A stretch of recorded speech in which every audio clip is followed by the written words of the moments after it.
Bueno, estábamos hablando de lo que era el factor ambiental, la importancia del factor ambiental, porque estaba mencionando yo lo de la intervención temprana. Así es. Entonces, el medio ambiente es súper importante para el desarrollo del cerebro. El cerebro es un órgano plástico, es decir, es moldeable.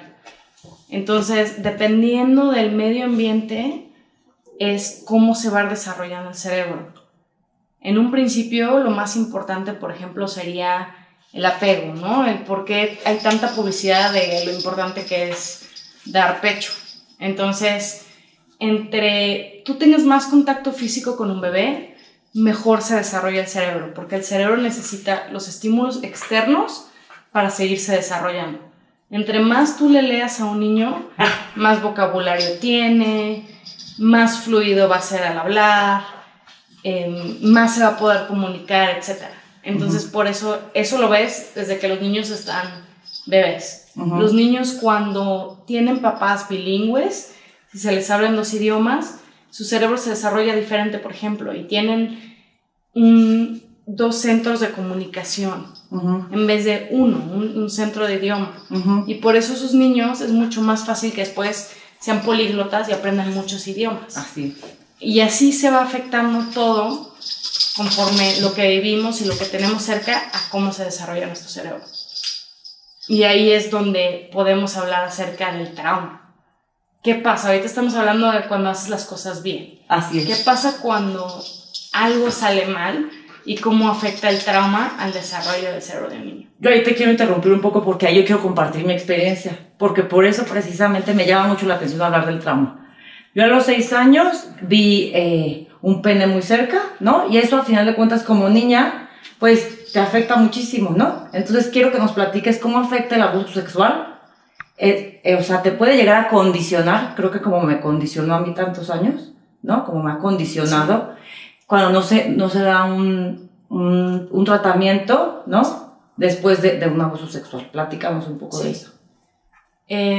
Bueno, el abuso sexual, sobre todo cuando se experimenta a una edad temprana, entonces los niños no alcanzan a procesar, ellos no entienden lo que está sucediendo.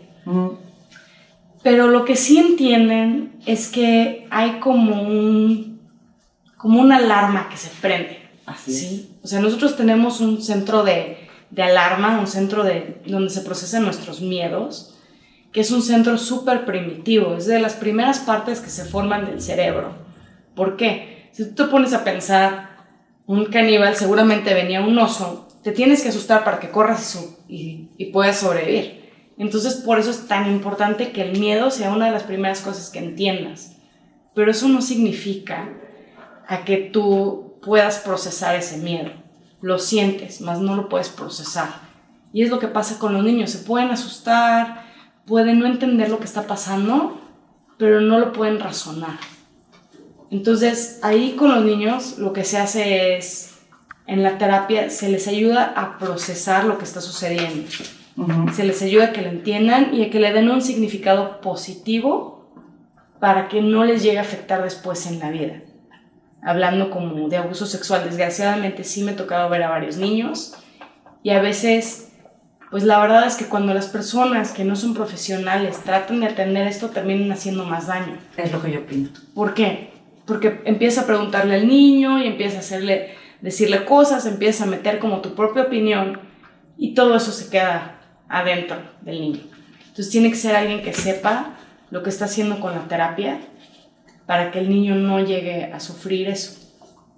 A veces, cuando nuestro centro de alarma se prende demasiado y la alarma se queda como sensible, se descompone.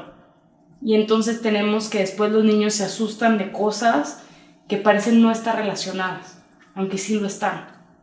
Y entonces de repente se desata en nosotros lo que se dice en inglés freeze, flight or fight, que quiere decir que cuando se desata tu sistema de alarma, una de dos, o te vuelves agresivo y peleas, o huyes, o de repente tú te congelas.